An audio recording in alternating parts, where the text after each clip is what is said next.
is only war.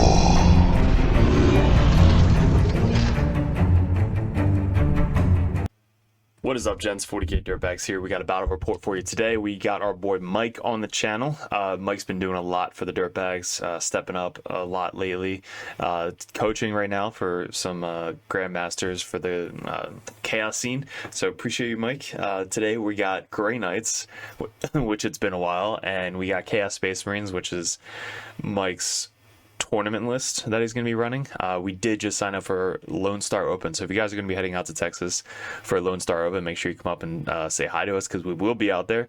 We don't have to do too much PTO because it's a Saturday and Sunday event, so we're going to be flying in Friday night, staying over, and then flying back Sunday night. So it'll be a fun time.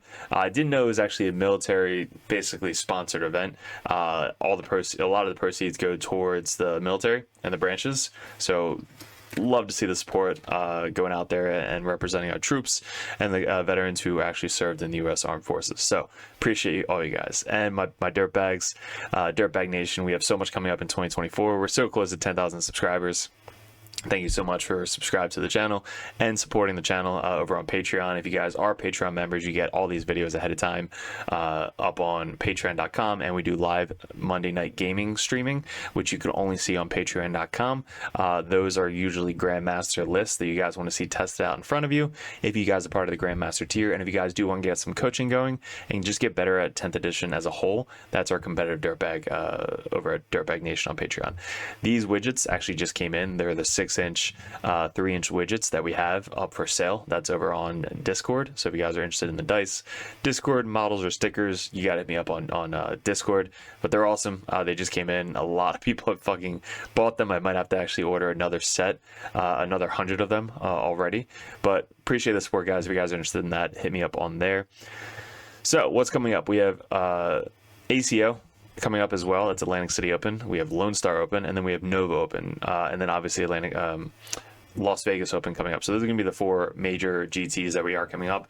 If something pops up where we might be able to come out for a local GT in the future, we'll definitely let you guys know. So if you guys are in the area, we are in the Northeast. So if you guys are anywhere in Pennsylvania, we do RTTs, local meta, so you guys will be able to come out and see us and kind of chat and meet us face to face. But if you see us at a GT, you say you're a dirtbag, we give you limited edition dirtbag dice. So this game was fucking hilarious. If you guys are clicking on the channel or the video, it's probably because you saw a Thunderhawk Stormraven. So thank you, Sam. He's the one who printed it for us, and we got to try it out finally for the first time. You're going to notice that there is it's going to be placed on the table. My captain for our team says that since it doesn't come with a base, you can't play it with a base. It's kind of modeling for advantage. So somebody in the comments, please let me know if you can find any rules that say you can put it on a base or whatever it may be. You probably have to just ask the TO wherever you're playing it if you are going to fucking play it. But it's so ginormous that I bought a 9-inch circle, wooden circle that I was going to make a base out of. But I wanted to just test it out to see if I'm actually going to play it at an RTT. I might still, but let me know if somebody can find something and link it in the description or comments below, so that way I can go up to them and be like, yo, this is where they're playing it, this was ruled here, here, and here. I don't know, but hopefully you'll like it anyway. It was a fucking hilarious game.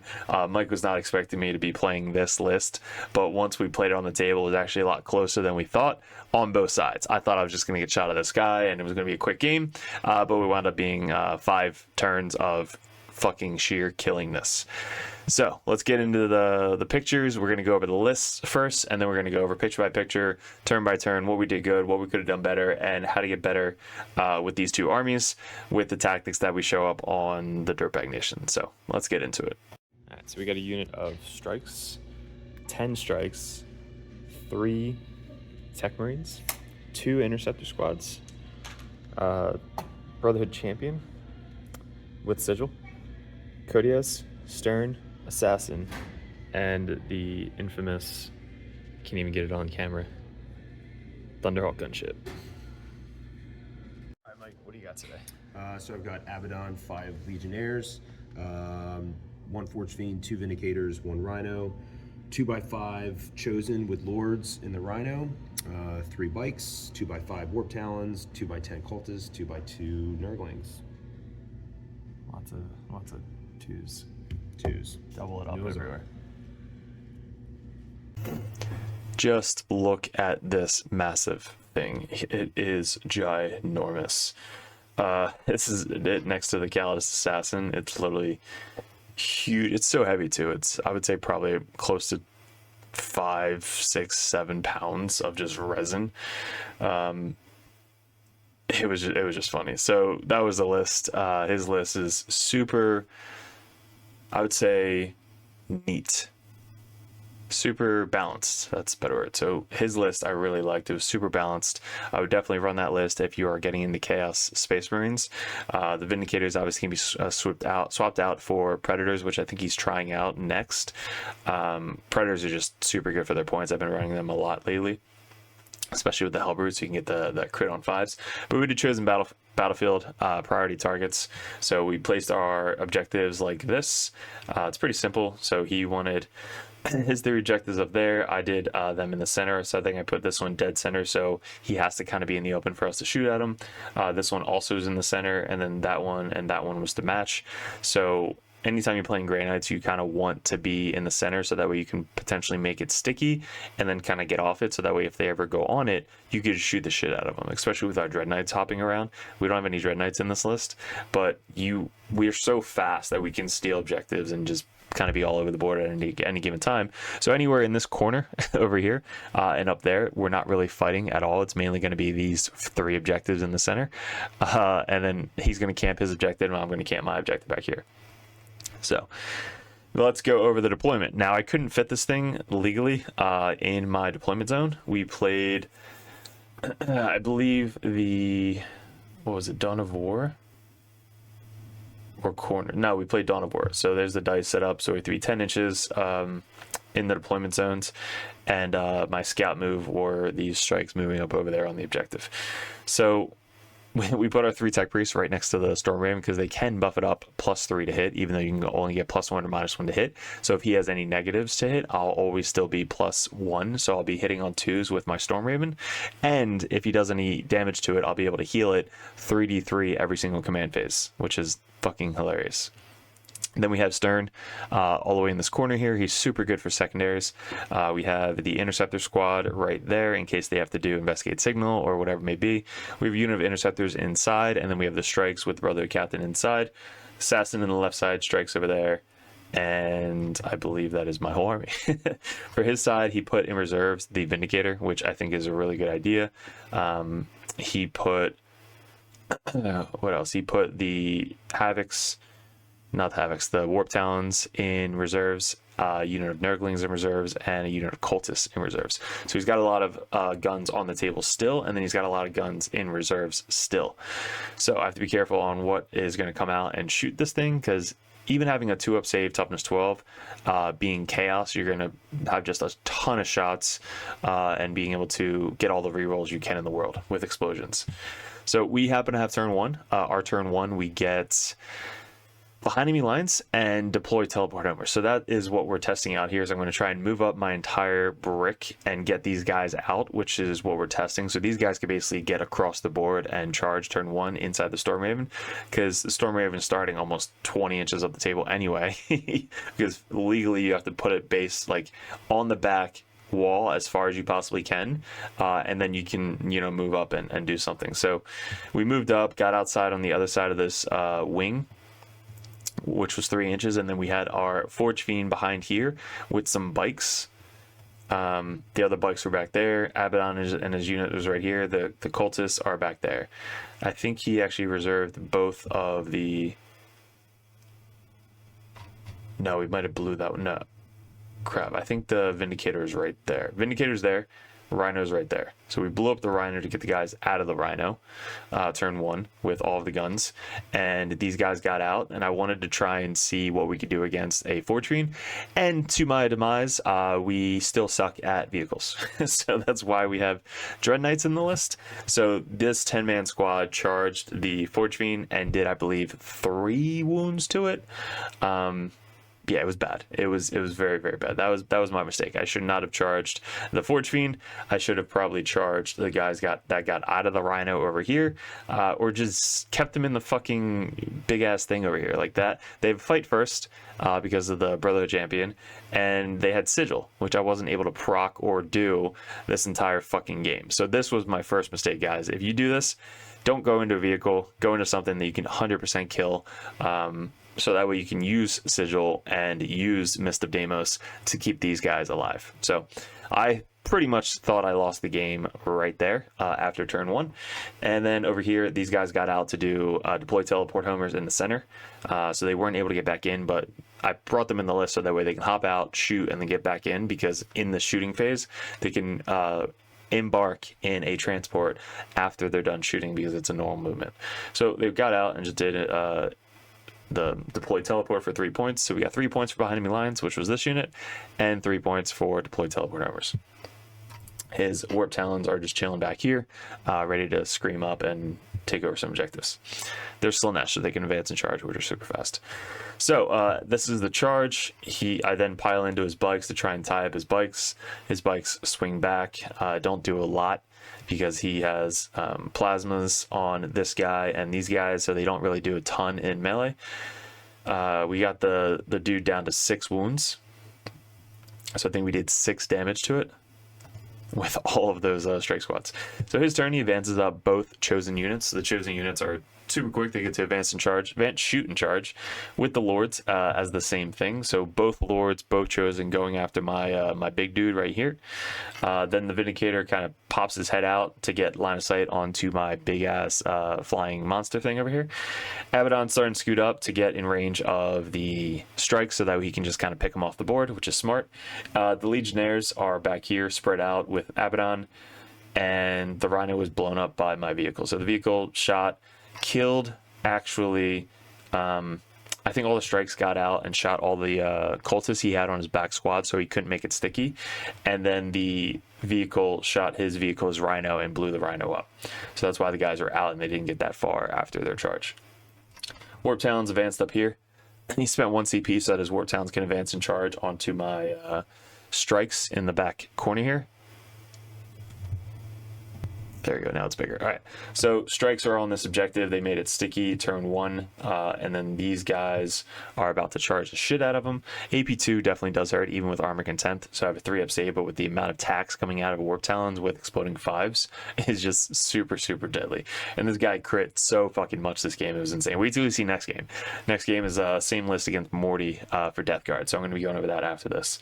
But what's funny is he shot the Vindicator, and the Vindicator being AP3, I had cover and Armor Contempt on my big Storm Raven thing. Thunderhawk, sorry. Thunderhawk, don't disrespect it.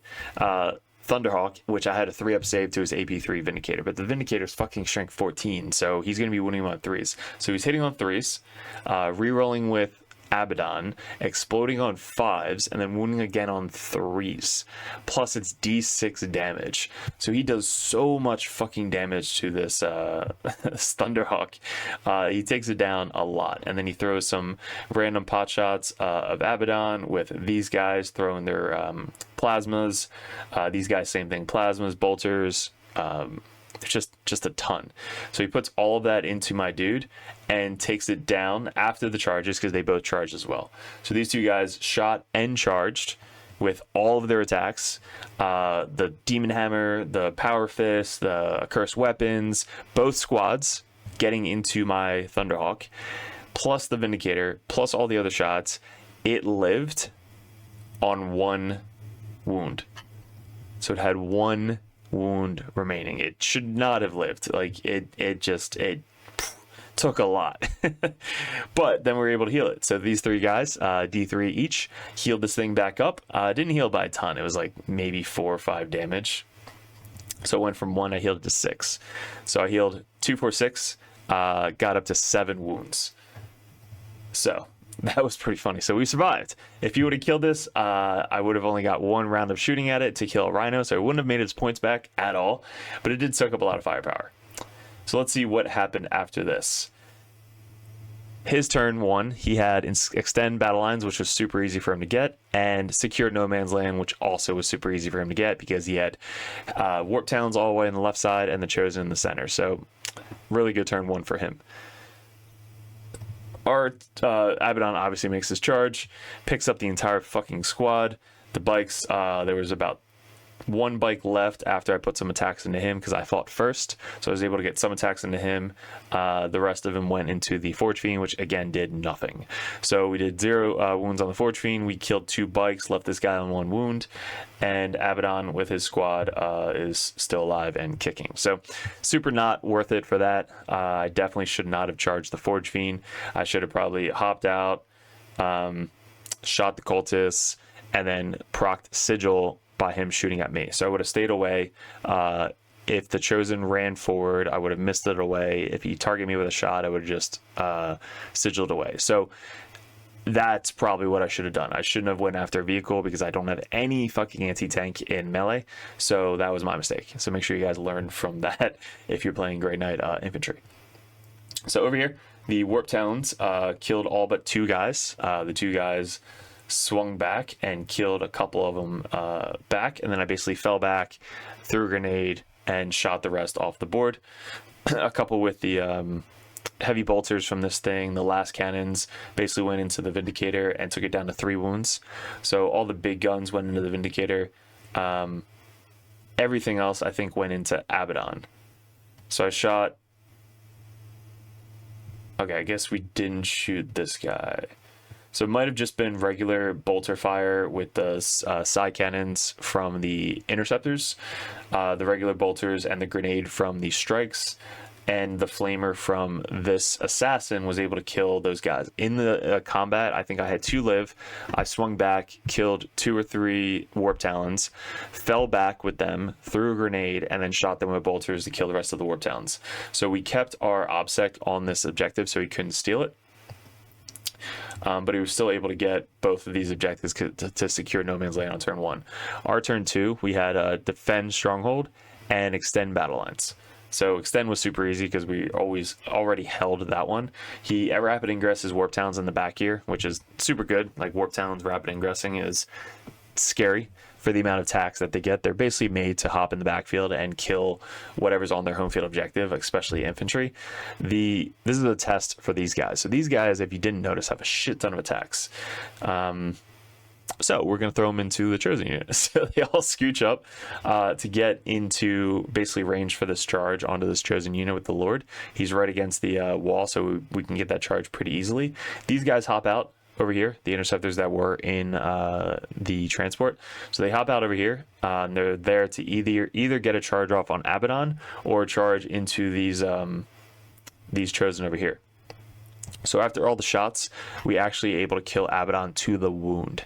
So we nuked his squad with the heavy bolters and then the big guns. And then I believe the 3 or 4 last cannons went into the Vindicator and took it down to 3 wounds.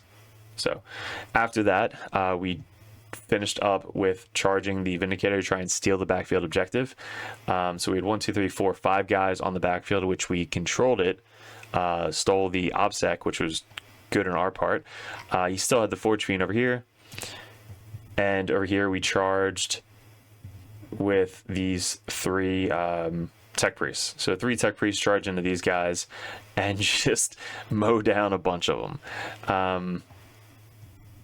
That was pretty funny. So these 3 tech priests charging in and just killing, I think, 3 chosen, which are 3 wounds each.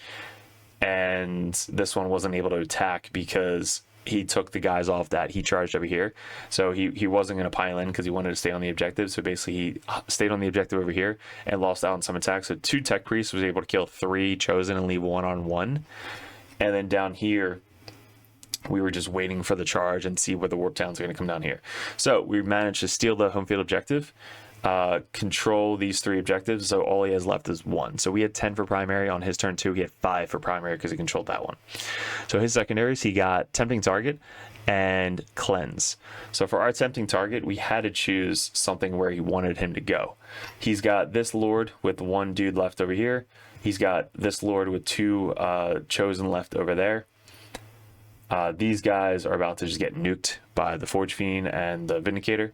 Nurglings came over here to do a cleanse for himself. He was only able to cleanse one target because it has to be outside of his deployment zone. This thing is still sitting alive with 2 wounds. After some beat face, after these guys charge and proc all their abilities and stuff, they're not the best, especially without rerolls. So I was able to do armor and contempt again on the big guy, so he's only able to take it down to 2 wounds, which hopefully next turn he lives, which I don't think he will. And after this, he down at the bottom here.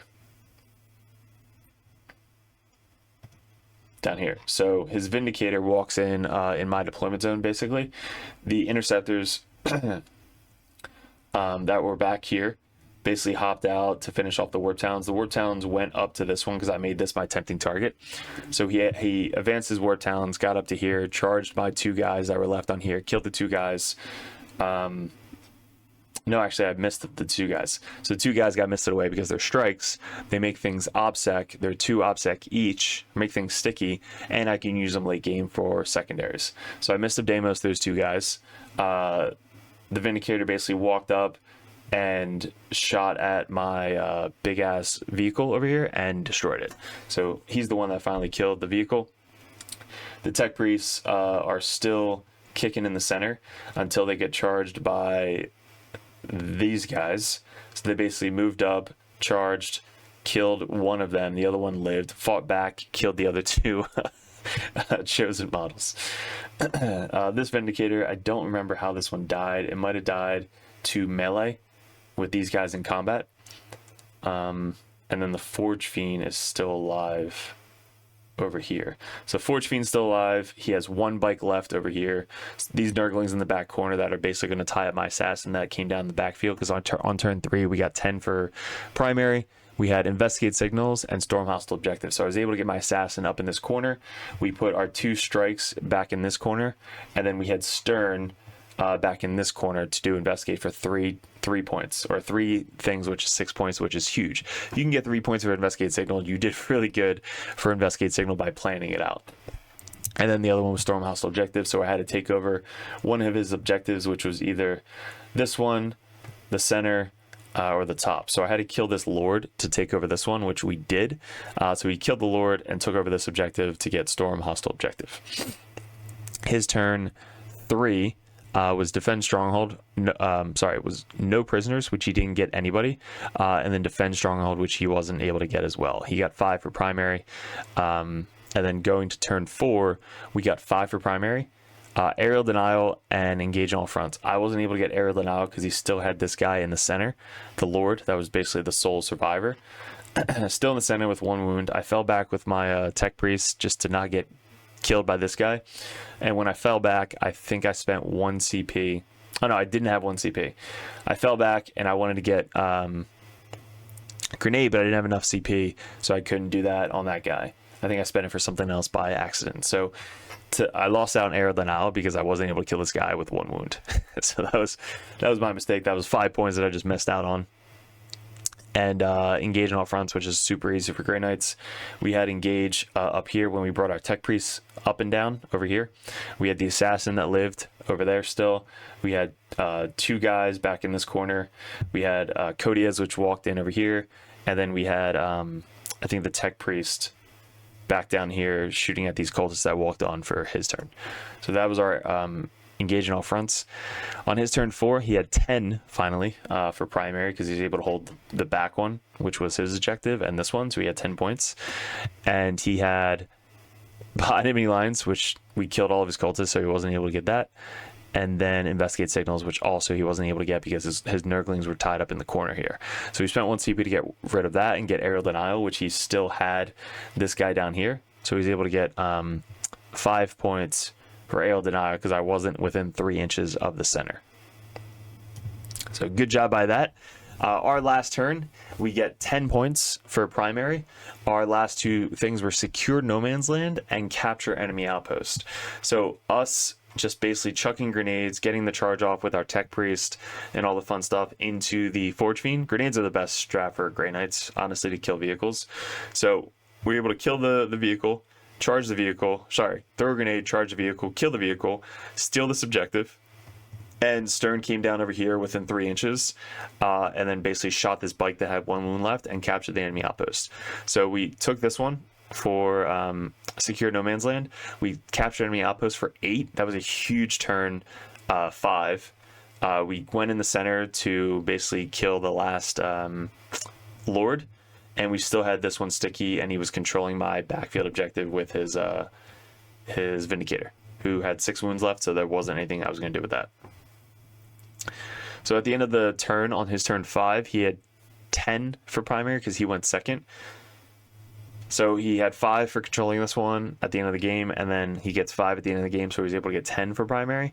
And then he has deploy teleport Homer, which I believe he did with the Vindicator, and then bring it down, which I didn't have any vehicles, so he wasn't able to get that. So final turn, this is where we ended up. He had a Vindicator left. He had Nurglings in this top corner over here. And I believe that was it. Everything else was dead. For us, we had the Assassin, great secondary model. We had Stern, amazing secondary model. We had 1 strike left, 2 Tech Marines left, and I think a Interceptor and Codia's back here tied up with his Vindicator. So we still had a lot of single models running around. The Tech Priests are just so good, whether it be buff up your Dread Knights or use them late game for secondary models, but they hit hard in combat. They have a lot of attacks. They have a flamer. They're single model. They have lone op within 3 inches of a vehicle, and they just do secondaries really well. I think they have a pistol as well, so even in combat, they can do a secondary if you need them. Assassin, you're going to win most of your games if you keep her alive for late game. Don't throw her away on turn 1 or turn 2 like most of the players do. Keep her protected as long as you possibly can. And Stern, if you can fit the points for Stern and the Assassin, those are going to be your 2 best secondary units for Grey Knights. So this is the final scorecard, guys. We have us winning with the Storm Raven, or the fucking Thunderhawk gunship, 95 points to Mike's 68 points for Chaos Space Marines. Final score was 45 for primary, 40 out of 40 for secondary, and he had 30 for primary and 28 out of 40 for secondaries. He had a couple brutal turns on turn 3 and turn 4. He basically got 0 on turn 3, kept him to 5, and then 5 on turn 4 for his primaries. So Grey Knights, you're going to want to try and stop primary as much as possible. That's how you're going to win most of your games, is teleporting around, stopping primary, but trying to keep at least 2 of your primary things. So your home field objective, and then the one that you made sticky turn 1 or turn 2. As long as you can defend those 2 targets and stop their primary game, you're going to win most of your games. I know it's easier said than done, but it takes a lot of practice. Using your stratagems, coming down with 3 inches, and just getting the most out of your units is going to how you're going to be able to stop primary. Most of this game I was like, how can I stop his primary? One of the best examples was me charging instead of finishing off the chosen unit over here. Was charging his Vindicator over here to steal that home field objective. I could have charged over here, killed his chosen, but I wouldn't have gotten any points for it. Me stealing his home field objective and tying up the Vindicator got me 5 points for doing that. So that's what I mean by choosing which target you're going after to stop their primary, which is going to benefit you. Yes, I was still stuck in combat over here with my Thunderhawk. I didn't think he can kill it fully, so like, all right, I can let it go for one more turn, and then I'll try and steal his home field back there. So that's basically what happened by stopping his primary. Now for Chaos, the things that he would have done differently is probably more focus on protecting Abaddon.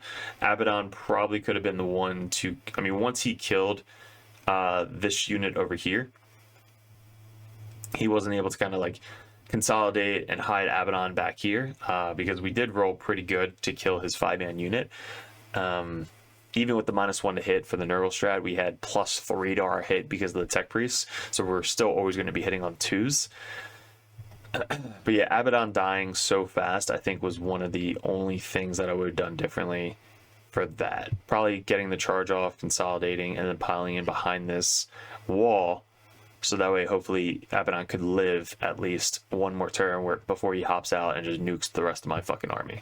So I think being more careful with Abaddon would have been one thing. The Vindicators did super well. He fucking loves the Vindicators. I love the Vindicators. They're really, really good models. And then the Chosens, they did the best they can, honestly. They did what they were supposed to do. They got both the charges off on turn 1 in a Storm Raven. He rolled a lot of dice and just left it on one fucking wound.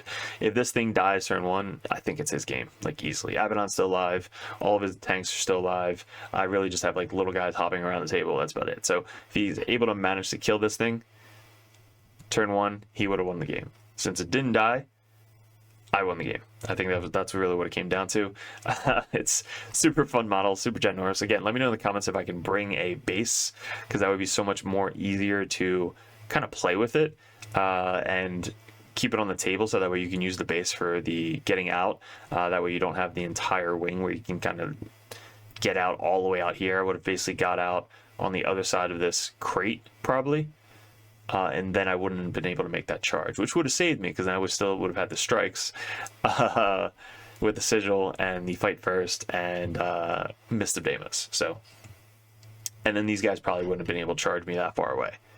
So, big difference between having a base and not having a base. But let me know if you guys like these types of armies, the fun lists, because not every time it's going to be competitive. The channel is a lot of competitive lists. We still play super competitively. We have a lot of competitive battle reports up on the channel, a lot of competitive tactics up on the channel. If you guys want to get better at 40k, this is the channel to subscribe and like and do all the notification shit. If you guys want to get into Patreons, we will get you better at 40k. We're going to basically be the professional coach in your corner. If you have any questions, comments, list ideas, tactics, anything you guys want to ask, we're always there to ask questions with, bounce ideas off of. That's basically the whole point. You support us, you get more content, and you get better at the game, and just having somebody to always answer your questions. That's basically what I always look for. I always look for somebody that's better at the game, where I can just ask questions and bounce ideas off of. Yes, you are spending $10 to $25 a month, but think about what you're getting out of the hobby. Think about what you're getting out of the game that you play religiously, and get to show off with all of your gaming buddies that how much better you got at this game and the list that you're running and stuff like that. So appreciate it, guys. Let me know in the comments below what you liked, didn't like, how we can improve on the channel. Let me know if you want some merch, and we're going to see in the next video, which is going to be Death Guard versus Chaos Space Marine, up on the channel. Good luck, and we'll see you in another video soon.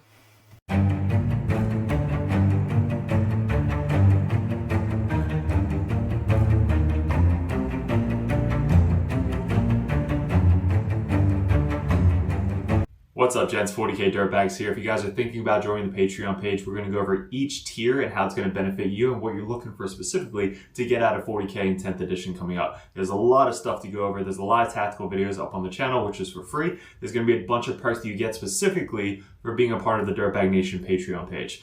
So first off, we have the first tier, which is $1 a month. You guys get first access to the videos over at patreon.com. You also get access to the Discord, which is specifically a private link in the Discord that only Patreon members can see. So you guys will have first access to that. Also a benefit is Patreons over the Dirtbag Nation get live streamed games on patreon.com streamed from YouTube, but there's only links specifically for the patreons.com. So not only do you get first access to these videos, you also get to see live stream games specifically only on patreon.com.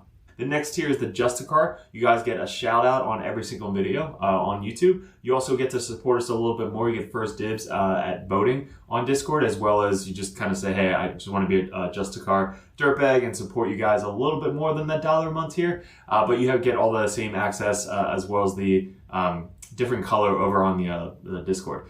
So the third tier is the competitive Dirtbag. This tier, you get a lot more one-on-one coaching. This is a lot of the Dirtbags over on the Dirtbag Nation. They are able to send out messages one-on-one, go over list ideas, tactics, anything you guys want to talk about. When I was getting into 40k, or really any game in general, I always wanted to message the top players in the meta and just ask them questions. This $10 a month tier gets you that opportunity to message us one-on-one on Discord, so that way we can actually coach you, give you our insights, suggestions, and that's going to get you better at the 40k 10th edition as a whole. So that tier alone, just $10 a month to have one-on-one coaching, one-on-one messages anytime throughout the month, that's going to be a perfect tier for you guys. Even if you're brand new to the game, we go over 1,000 point list, 1,500 point list, 2,000 point brand new starting list, team list, anything you guys need. That's what the competitive Dirtbag tier is for. Also, you get a little bit red number name tag on Discord, so people know that you're really serious about getting into the competitive scene.